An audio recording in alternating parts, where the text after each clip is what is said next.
নমস্কাৰ Facebook live অনুষ্ঠানলৈ আপোনালোক সকলোকে স্বাগতম জনাইছো অসমবাসী ৰাইজে সম্পূৰ্ণ আনন্দ সহকাৰে দৌল উৎসৱ পালন কৰিলে আৰু অতি শান্তিপূৰ্ণভাৱে আমি সকলোৱে দৌল উৎসৱ পালন কৰিলো মই আটাইকে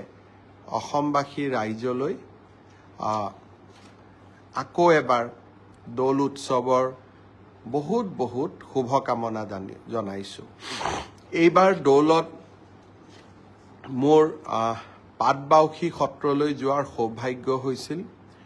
মহাপুৰুষ শ্ৰীমন্ত শংকৰদেৱে জীৱনৰ আটাইতকৈ মূল্যৱান সময়খিনি পাটবাউসীতে কটাইছিল কীৰ্তনৰ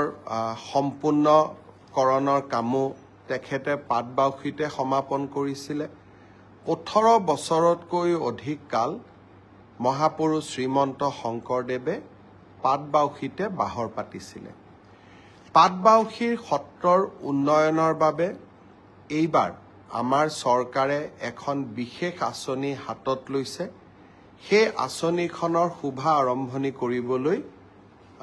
দৌলৰ দিনাখনেই মই পাটবাউসীলৈ গৈছিলো অসমৰ বৈষ্ণৱ আন্দোলনৰ আন এগৰাকী মহান সংস্কাৰক দামোদৰ দেৱু তেখেতৰ জীৱনৰ এক কব গলে দীঘলীয়া কাল পাটবাউসী সত্ৰতে পাটবাউসীতে পাৰ কৰিছিল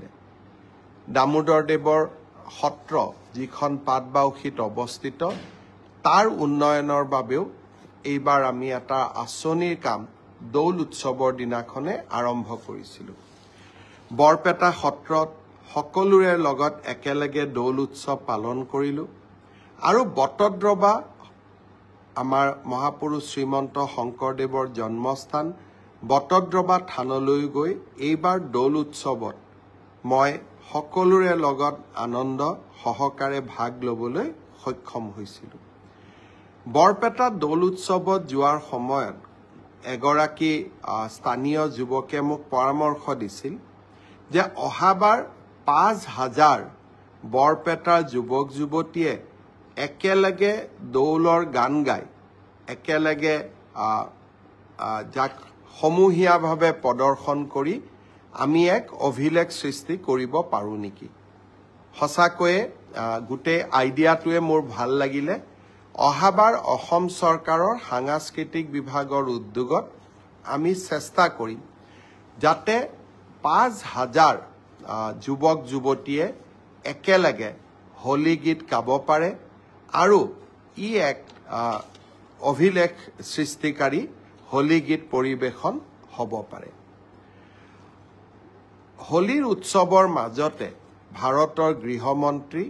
অমিত শাহ ডাঙৰীয়ায়ো অসম ভ্ৰমণলৈ আহিছিল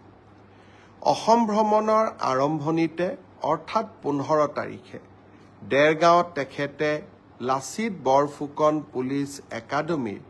নৱনিৰ্মিত ভৱনটিৰ শুভ উদ্বোধন কৰিলে প্ৰায় 1000তকৈও অধিক বিঘা মাটিৰে লাচিত বৰফুকন পুলিচ একাডেমী ভাৰতৰ ভিতৰতে এটা আটাইতকৈ উৎকৃষ্ট পুলিচ একাডেমী হ'ব পাৰে যোৱা কেইটামান দিনত গোৱাৰ পৰা অহা 700 পুলিচ কনিষ্টবল বা পুলিচ জোৱানকো আমি দেৰগাঁৱতে প্ৰশিক্ষণ দিছিলো মণিপুৰৰ পৰা অহা প্ৰায় 2000তকৈ অধিক আৰক্ষীৰ জোৱানকো আমি দেৰগাঁৱতে প্ৰশিক্ষণ দিছিলো মই বিশ্বাস কৰো যে এই দেৰগাঁৱৰ অসম আৰক্ষী অৰ্থাৎ লাচিত বৰফুকন পুলিচ একাডেমীক আমি দেশৰ ভিতৰতে এখন উৎকৃষ্ট মানৰ একাডেমীলৈ ৰূপান্তৰ কৰিব পাৰো কেইটামান বিশেষ আঁচনিৰ কথা মই ঘোষণা কৰিছিলো দেৰগাঁৱৰ পুলিচ একাডেমীত আমি এটা সৰু সজাই ষ্টেডিয়ামৰ দৰে এটা ডাঙৰ স্পৰ্টিং আমাৰ ক্ৰীড়াৰ প্ৰাংগণ এটা আমি নিৰ্মাণ কৰিম য'ত দেৰগাঁৱৰ স্থানীয় যুৱক যুৱতীয়েও খেলা ধূলা কৰিব পাৰিব আৰু অসম পুলিচৰ জোৱানসকলৰ মাজতো ক্ৰীড়া প্ৰতিভাৰ সন্ধান কৰিবলৈ আমি সক্ষম হ'ম all India police meet national গেমছৰ দৰে অনুষ্ঠানো আমি যাতে দেৰগাঁৱতে অনুষ্ঠিত কৰিব পাৰো তেনে ধৰণৰ এটা ক্ৰীড়া প্ৰকল্প আমি দেৰগাঁৱত স্থাপন কৰিবলৈ সিদ্ধান্ত লৈছো দেৰগাঁৱৰ পুলিচ একাডেমীত আমি এখন CBSE স্কুল পাতিম য'ত দেৰগাঁৱৰ স্থানীয় যুৱক যুৱতী সকলেও পঢ়া শুনা বিশেষকৈ ছাত্ৰ ছাত্ৰী সকলেও পঢ়া শুনা কৰিব পাৰিব দেৰগাঁৱতে এটা স্কিল চেণ্টাৰ আৰু নাৰ্ছিং স্কুল এখনো খুলিবলৈ আমি সিদ্ধান্ত লৈছো অৰ্থাৎ অসম পুলিচ একাডেমীক আমি এক শ্ৰেষ্ঠতম একাডেমীলৈ ৰূপান্তৰ কৰিব খুজিছো আৰু ভৱিষ্যতে যদি কেতিয়াবা পাৰো যেনেকৈ আৰ্মি মেডিকেল কলেজ থাকে পুলিচ মেডিকেল কলেজ এখনৰো আমি কল্পনা কৰিব পাৰো অসমৰটো এতিয়া আকাশ চুবৰ মন গতিকে কল্পনাৰ সীমা নাথাকে কল্পনাৰ সীমাই কেতিয়াবা বাস্তৱকো উপেক্ষা কৰি আগুৱাই যাব খোজে মই অৱশ্যে নিজৰ শৰীৰত মাজে মাজে চিকুট মাৰি থাকো যাতে কল্পনা আৰু বাস্তৱৰ মাজত এটা সামঞ্জস্য থাকে গৃহমন্ত্ৰী অমিত শ্বাহ ডাঙৰীয়াই কোকৰাঝাৰত নিখিল বড়ো ছাত্ৰ সন্থাৰ 57তম বাৰ্ষিক অধিৱেশনত যোগদান কৰিলে গৃহমন্ত্ৰীৰ ভাষণ ব্যতিক্ৰমী আছিল সঁচাকৈয়ে সকলোৰে মন চুই গ'ল যেতিয়া গৃহমন্ত্ৰী ডাঙৰীয়াই ঘোষণা কৰিলে যে আমি নতুন দিল্লীৰ এটা পথ বডুফা উপেন্দ্ৰনাথ ব্ৰহ্মৰ নামেৰে নামাংকন কৰিম বডুফা উপেন্দ্ৰনাথ ব্ৰহ্মই বড়ো জাতিৰ সৰ্বাংগীন উন্নতিৰ বাবে গোটেই জীৱন সংগ্ৰাম কৰিছিল আৰু BTR BTC আজি সেই সংগ্ৰামৰে প্ৰাপ্তি ভাৰত চৰকাৰে বডুফা উপেন্দ্ৰনাথ ব্ৰহ্মৰ নামত নতুন দিল্লীত এটা পথ উৎসৰ্গিত কৰাৰ যি সিদ্ধান্ত গ্ৰহণ কৰিলে হি অকল বড়ো জাতিৰ বাবে নহয় সমগ্ৰ অসমবাসীৰ বাবে এক মন চুই যোৱা ঘোষণা আছিল আৰু যাক লৈ আমি অনাগত দিনত সঁচাকৈয়ে গৌৰৱান্বিত হৈ থাকিম উপেন্দ্ৰনাথ ব্ৰহ্মৰ এটা প্ৰতিমূৰ্তিও সেই ৰাস্তাটোৰ লগতে স্থাপন কৰাৰ বাবেও গৃহমন্ত্ৰী ডাঙৰীয়াই আমাক জনালে যে যদি আমি প্ৰতিমূৰ্তিটো বনাই দিব পাৰো সেই প্ৰতিমূৰ্তিটো তাতে সংস্থাপন কৰা হ'ব মই ভাবো যে এই সিদ্ধান্তই বড়ো জাতিক সঁচাকৈয়ে প্ৰেৰণা দিব অসমবাসীক উৎসাহিত কৰিব গৃহমন্ত্ৰী অমিত শ্বাহ ডাঙৰীয়াক মই এই সিদ্ধান্তৰ বাবে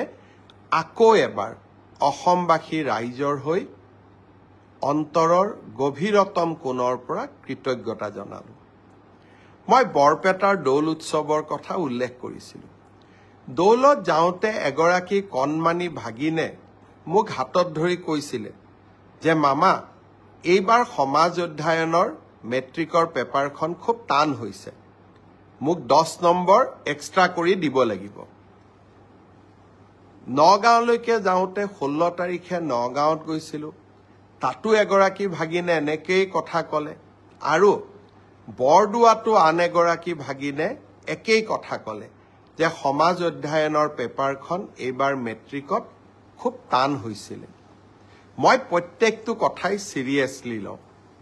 গুৱাহাটীত আহি সেবাৰ চেয়াৰমেনক মই সুধিলো যে সমাজ অধ্যয়নৰ পেপাৰখন সঁচাই টান হৈছিল নেকি সেবাৰ অধ্যক্ষ ডাঙৰীয়াই মোক ক'লে যে প্ৰশ্নখনৰ পেটাৰ্ন বদলিছে যোৱা বছৰো প্ৰশ্নখনৰ পেটাৰ্ন বদলোৱা হৈছিল আৰু এইবাৰো পেটাৰ্নটো বদলোৱা হৈছে যাতে ছাত্ৰ ছাত্ৰীসকলৰ জেনেৰেল নলেজৰ পৰীক্ষা সেবাই ল'ব পাৰে ব্যৱস্থাটো আদৰণীয় কিন্তু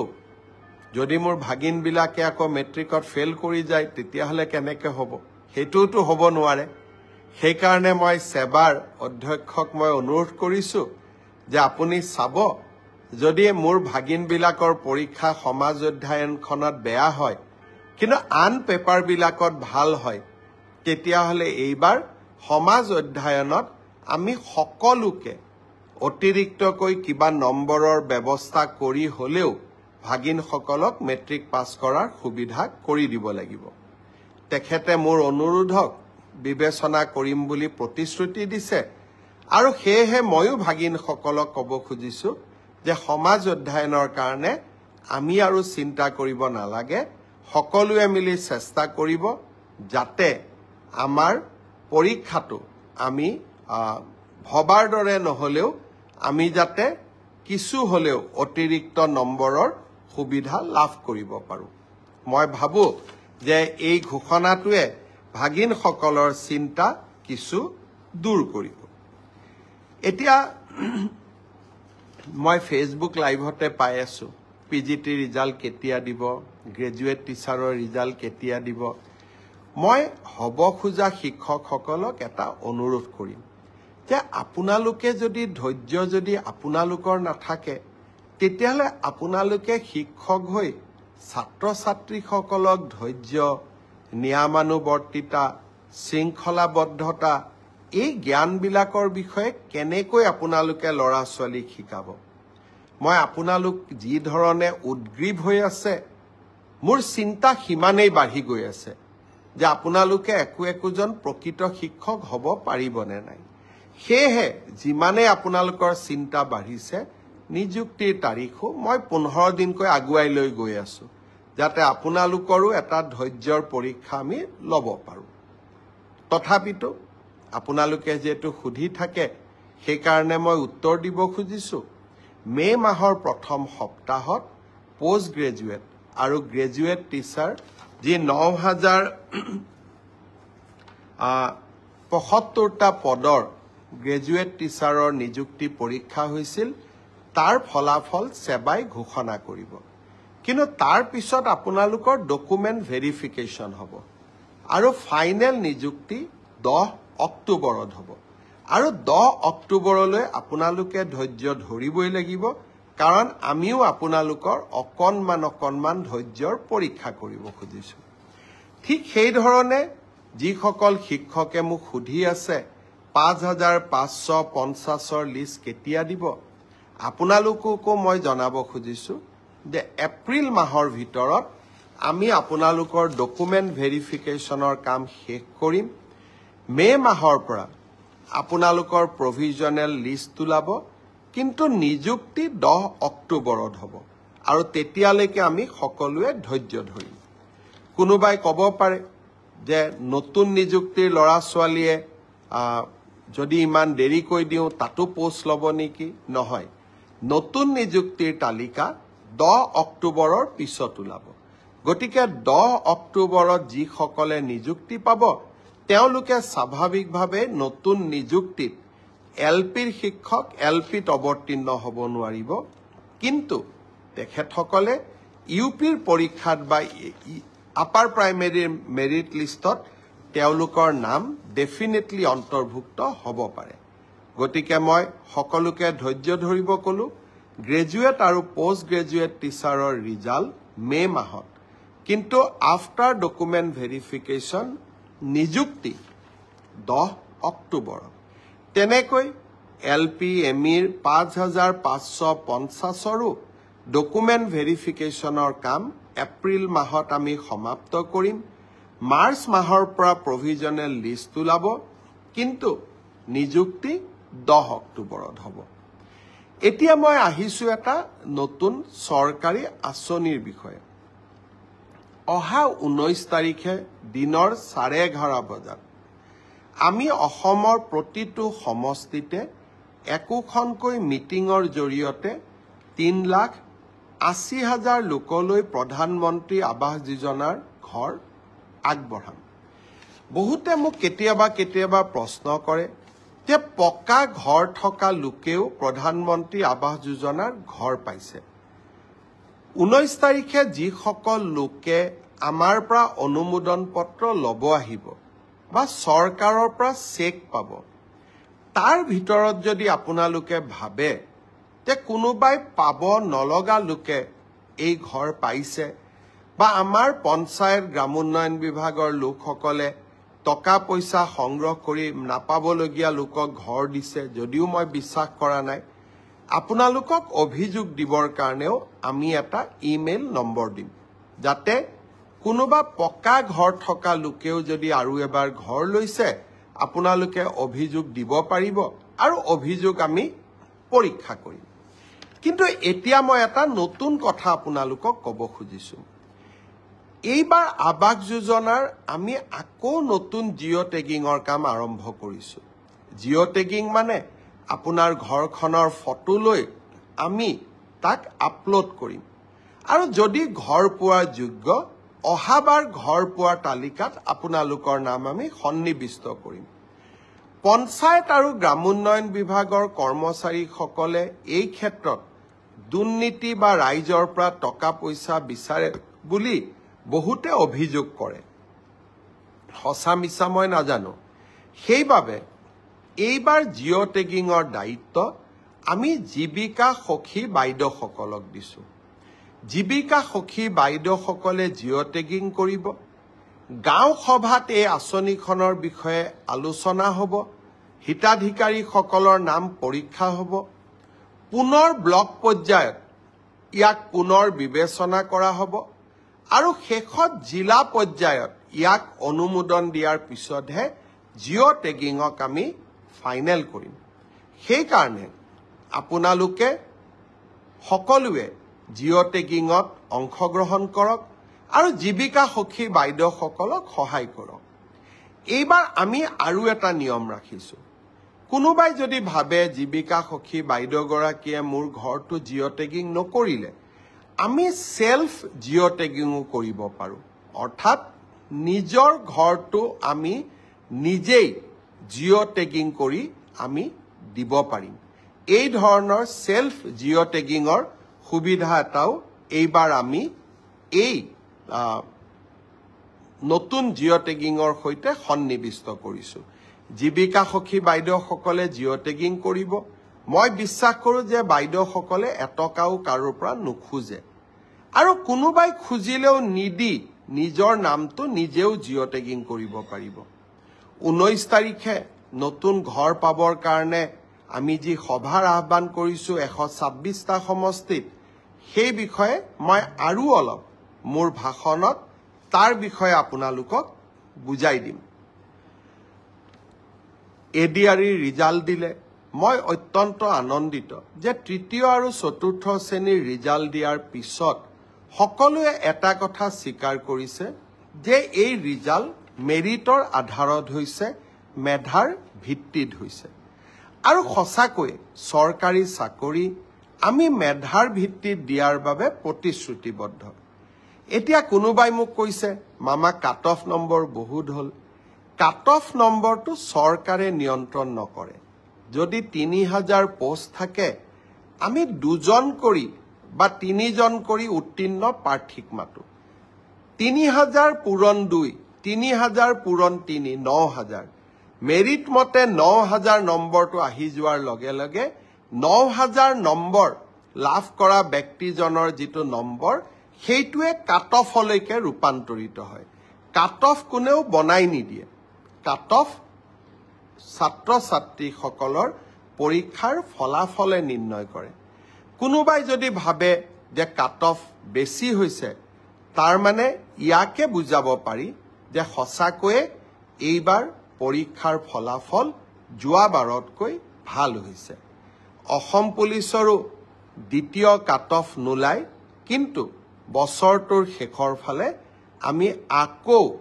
নতুন অসম পুলিচত খালী হৈ থকা পোষ্টসমূহ আমি এডভাৰটাইজ কৰিম কোনোবাই যদি পোৱা নাই হতাশ হ'ব নালাগে দৌৰৰ প্ৰেক্টিছ অব্যাহত ৰাখিব লাগে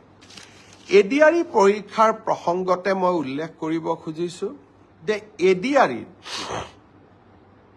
চতুৰ্থ বৰ্গৰ পৰীক্ষাৰ বাবে এতিয়া এটা অৰেল টেষ্ট হ'ব এই অৰেল টেষ্ট আমি জুন মাহত অনুষ্ঠিত কৰিম লগে লগে এডিআৰই তৃতীয় বৰ্ষৰ পাছ কৰা ছাত্ৰ ছাত্ৰীসকল বা যুৱক যুৱতীসকলৰ বাবে এটা স্কিল টেষ্ট হ'ব সেই স্কিল টেষ্টটো আমি অহা জুন মাহত আমি আৰম্ভ কৰিম আমাৰ লক্ষ্য হৈছে যাতে এডিআৰইৰ নিযুক্তিও আমি 10 অক্টোবৰত দিব পাৰোঁ আৰু নৱেম্বৰ ডিচেম্বৰ জানুৱাৰীৰ ভিতৰত এডিআৰিৰ নতুন এডভাৰটাইজমেণ্টটো আমি যাতে দিব পাৰোঁ অৰ্থাৎ আমি আমাৰ যুৱক যুৱতীসকলৰ মাজত আশাৰ বন্তি গছি আমি জ্বলাই ৰাখিব খুজিছোঁ আঙুৰলতা ডেকাই এই ব্ৰডকাষ্ট চাই আছে মিন্ময় দাস ব্ৰডকাষ্ট চাই আছে ভাস্কৰ শৰ্মাই ব্ৰডকাষ্ট চাই আছে কৃষ্ণা নাথ ব্ৰডকাষ্ট চাই আছে মই সকলোকে ধন্যবাদ জনাইছোঁ মই এতিয়া আৰু কেইটামান সৰু সৰু ইনফৰমেশ্যন আপোনালোকক দিব খুজিছোঁ অহা 20 তাৰিখে ডিব্ৰুগড় জিলাত আমাৰ কেবিনেটৰ বৈঠক অনুষ্ঠিত হ'ব কাৰণ প্ৰত্যেক মাহত 4 দিন বা 3 দিন মই ডিব্ৰুগড়ত থাকোঁ আৰু ডিব্ৰুগড়ত থকা সময়তে ডিব্ৰুগড়ত আমাৰ কেবিনেটখনো অনুষ্ঠিত হ'ব আমি অসমৰ প্ৰাথমিক বিদ্যালয় যি 100জন ছাত্ৰ ছাত্ৰী আছে সেই স্কুলবিলাকত প্ৰধান শিক্ষকৰ পদ আমি সৃষ্টি কৰিছিলোঁ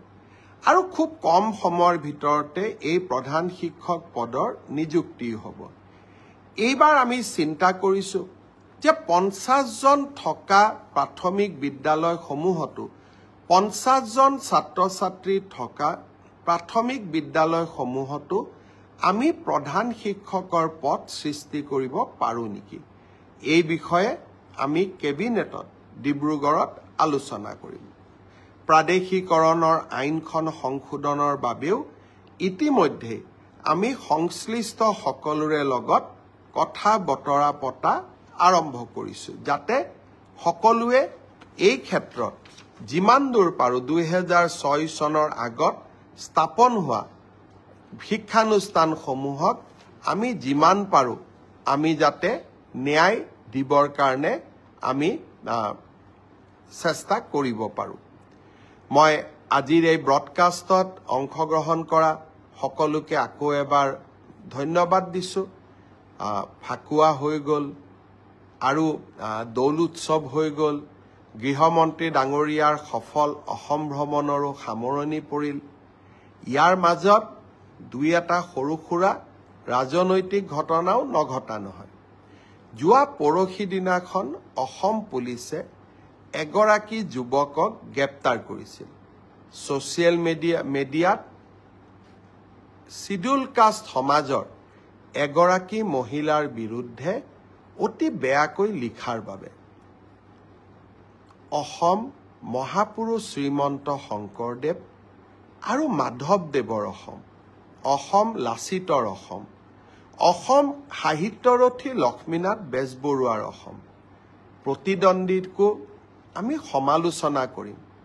আৰু সমালোচনা কৰাৰ অধিকাৰ ভাৰতবৰ্ষৰ সংবিধানে আমাক দিছে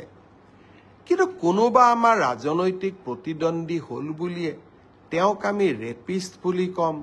ঘৰ জোৱাই বুলি ক'ম তেওঁৰ মিত্ৰ শহুৰকো আমি বিতৰ্কৰ মাজলৈ টানি আনিম আৰু এনেবোৰ কৰাজনক ডাঙৰ ডাঙৰ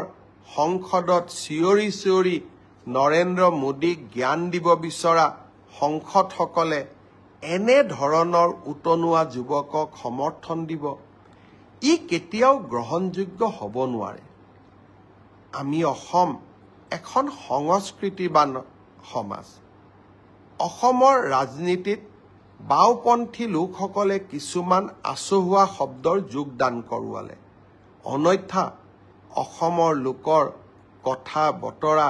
সদায়ে মিঠা আনকি আমি ইজনে সিজনক গালি পাৰিলেও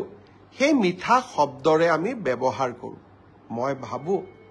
ৰাজনীতিত শালীনতা আৰু শত্ৰুকো অন্ততঃ কথা কওঁতে সন্মানেৰে কথা কোৱা এই সৰু সৰু জ্ঞানবিলাক আমাৰ যুৱক সমাজে আহৰণ কৰিব লাগে আৰু কেতিয়াবা আমি যেতিয়া ভাবোঁ যে কোনোবাই লক্ষ্মণ ৰেখা অতিক্ৰম কৰি গৈছে তেওঁক আইনৰ শাসনৰ ভিতৰলৈ লৈ অহাটো আমাৰ দায়িত্ব আৰু কৰ্তব্য